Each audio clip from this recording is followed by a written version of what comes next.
segunda-feira, dia 19 de julho, à altura de falarmos aqui um bocadinho de mercado, muito mercado nacional.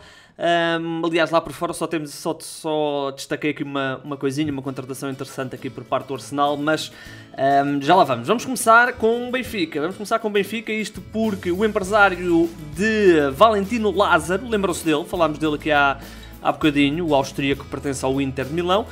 Ora, o empresário do jogador explicou à imprensa que o internacional austríaco quer continuar no Inter de Milão. O Lázaro está neste momento a recuperar da Covid e, apesar de ter sido associado a uma possível saída, a vontade do jogador é ficar em Itália, nomeadamente no Inter de Milão. Lázaro é um jogador que pode fazer todo o corredor direito internacional pela Áustria. No ano passado jogou com qualidade no Borussia de Mönchengladbach, já tinha estado também no Newcastle na segunda metade de 19-20 e agora quer tentar ficar com o seu lugar no plantel do Inter. Ora, o Benfica, que como sabemos está no mercado aí por um lateral direito, pode muito bem não conseguir este jogador. De Benfica, quem já não está no Benfica é o Krovinovic, que, como sabemos, até teve aí uma questão até disciplinar que lhe custou o afastamento do plantel do Benfica. O jogador foi oficializado como reforço do Hajduk Split a título definitivo. O Benfica terá recebido cerca de 2 milhões de euros. O jogador terá assinado um contrato válido por 3 temporadas. Ora, Krovinovic não teve uma vida fácil no Benfica, contratado ao Rio Ave no verão de 2018, assim é que está correto. Esteve apenas uma época na equipa principal do Benfica, onde jogou apenas 9 vezes. Depois acabou emprestado por época e meia ao West Brom e ainda ao Nottingham Forest. Nenhuma destas equipas depois acionou a opção de compra. O jogador estava em choque com a SAD, criticou até o próprio Jorge Jesus e agora está resolvido este dossiê por parte do Benfica. Krovinovic regressa ao futebol croata. Saltando agora para o outro lado da segunda circular, Sporting. Vamos falar outra vez da questão de Mateus Nunes. Mateus Nunes, nós próprios já falámos aqui no podcast que já tinha sido dado como fechado no Everton, mas depois aquela mudança de não ir o Nuno Espírito Santo para o Everton e ir o Rafa Benítez, toda aquela situação resfriou um bocadinho, mas segundo o jornal Record, esse interesse tem ainda pernas para andar. Recorde-se que o jogador ia render ao Sporting cerca de 18 milhões de euros.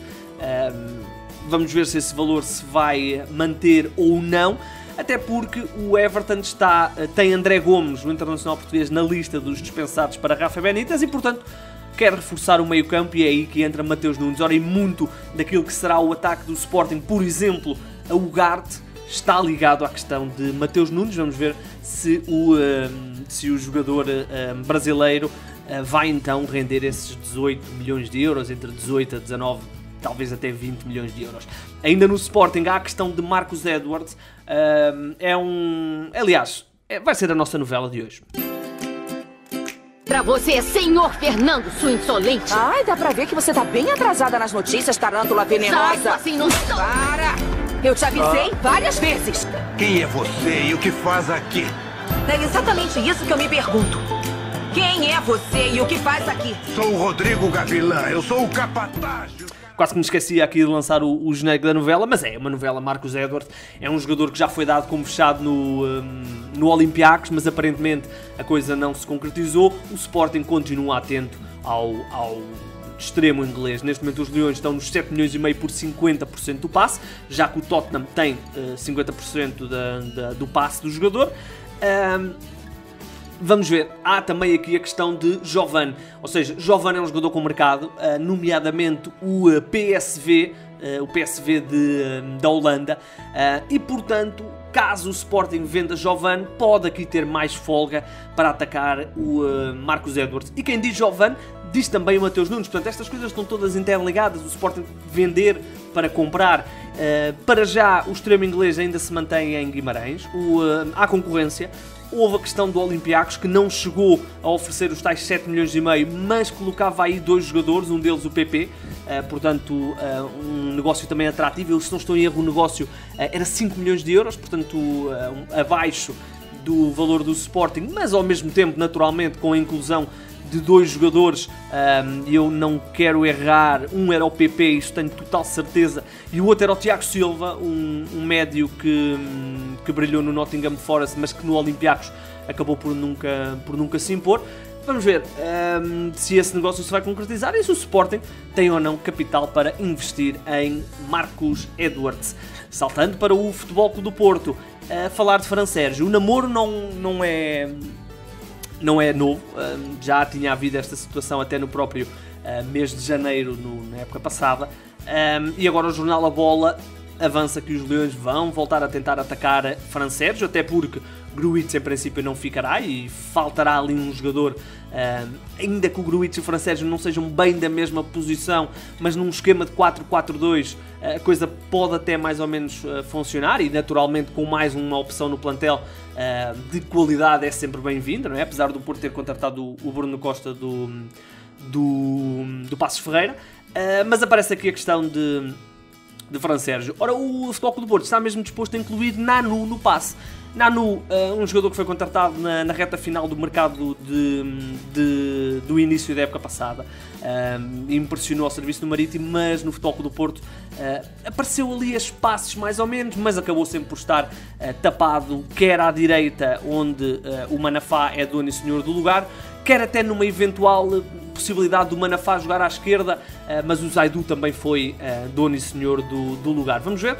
O Futebol Clube do Porto está então interessado em Fran Sérgio, mas naturalmente é um jogador que tem um valor elevado, não é propriamente um jogador jovem, tem 30 anos, portanto já a caminho dos 31, fará daqui a 3 meses 31, portanto é um jogador que pode interessar, mas naturalmente o valor, a importância que o jogador tem para o Sporting de Braga não é bem ligada ao valor de mercado que tem. Portanto, o Futebol Clube do Porto também sabe que apenas se tiver aqui uma boa oportunidade de negócio, se conseguir incluir aqui um excedentário, é que vai avançar para essa contratação. Olhando agora para Belenenses, Rui Pedro Soares, numa conferência de imprensa, falou de algumas situações relacionadas com o mercado do clube. O jogador, e vou citar, o dirigente, e vou citar as declarações do dirigente: estamos no mercado por um médio, um avançado e um defesa central. Quanto aos 2 primeiros, os alvos estão bem definidos, estamos a negociar há algum tempo. O defesa central é um jogador de outro perfil. São estas mais ou menos as declarações do presidente da SAD da Belenenses. Portanto, um médio, um avançado e um central. Eu diria que 99% das equipas estão também à procura de um médio, de um avançado e um central, mas é isto que a Belenenses, e sabemos do problema de avançados que a Belenenses tem tido nos últimos tempos. Curiosamente, esse avançado no ano passado foi Cassierra, que a espaços desencantou, mas na reta final, ali a partir do meio, também encantou. 10 golos sem nenhum penalti, 24 anos, jogador com experiência já da Ajax, por exemplo. Segundo o dirigente, já houve uma proposta de 2,2 milhões de euros pelo jogador, algo que o Rui Pedro Soares considera que está longe do valor real do Cassierra. Portanto, há também, segundo o Rui Pedro Soares, propostas por Tomás Ribeiro e abordagens por Afonso Sousa e Yaya Chitol. Vamos ver o que é que vai dar nesta situação. No Passos Ferreira, dizer que Dorjan não faz parte dos planos de Jorge Simão e vai rumar ao futebol israelita, para o Maccabi Tivka. Maccabi Petah Tivka. Em princípio, irá emprestado o avançado que eu diria, e vou aqui confirmar no 0-0, marcou um golo. Eu ia dizer que ele não tinha marcado, mas afinal marcou. E acho que até foi ao Futebol Clube do Porto, exatamente. Portanto, um jogador que eu diria que lutou avidamente pelo prémio de pior avançado da Liga NOS na época passada. Mas pronto, já não vai, em princípio, contar para o Passos Ferreira. Quem também não vai contar para o Vitória de Guimarães é o Suleiman, um jogador que no ano passado foi apontado como um novo Tapsoba. O que é certo é que não convence Pepa e, segundo o jornal, o jogo vai ser emprestado ao Nacional da Madeira para rodar na segunda Liga Central, de 23 anos. Ainda pode ser um jogador com futuro, mas para já, até pela chegada do Borevkovic, por exemplo, não era o quinto central neste momento, partindo do pressuposto que os 4 centrais são Jorge Fernandes, Mumin, André Amaro e naturalmente o Borevkovic. Para fechar aqui por Portugal, dizer que Leonardo Ruiz é reforço do Estoril, vai assinar por 3 temporadas, com o Sporting a ficar ainda com 50% do passe. O jogador rescindiu com os Leões. Recorde-se que Leonardo Ruiz era irmão de um jogador que passou pelo Sporting, que agora me está... Alan Ruiz, exatamente, Alan Ruiz. O Leonardo Ruiz veio na altura também com o Alan Ruiz, com o irmão. Acabou por nunca convencer, ainda deu uns fogachos ao serviço do Boa Vista e do Varzim, mas andou sempre emprestado por aí, e agora, aos 25 anos, vai então jogar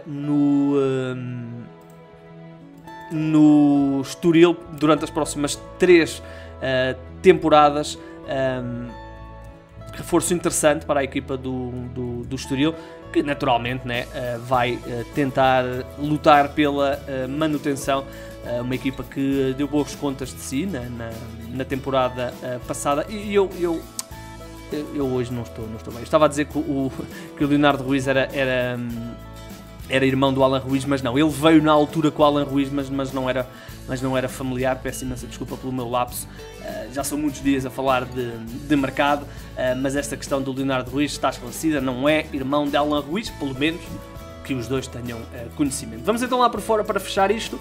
Arsenal contrata a promessa do Anderlecht. Falamos de Albert Sambi Lokonga, é um jogador de 21 anos, contrato até 2026. O Arsenal pagou cerca de 18 milhões de euros, com mais 4,5 aqui por objetivos. É um jogador que realmente se evidenciou nas últimas 2 temporadas ao serviço do Anderlecht. Falamos de um médio com um bom pulmão, também com alguma qualidade técnica, um box-to-box um bocadinho à inglesa.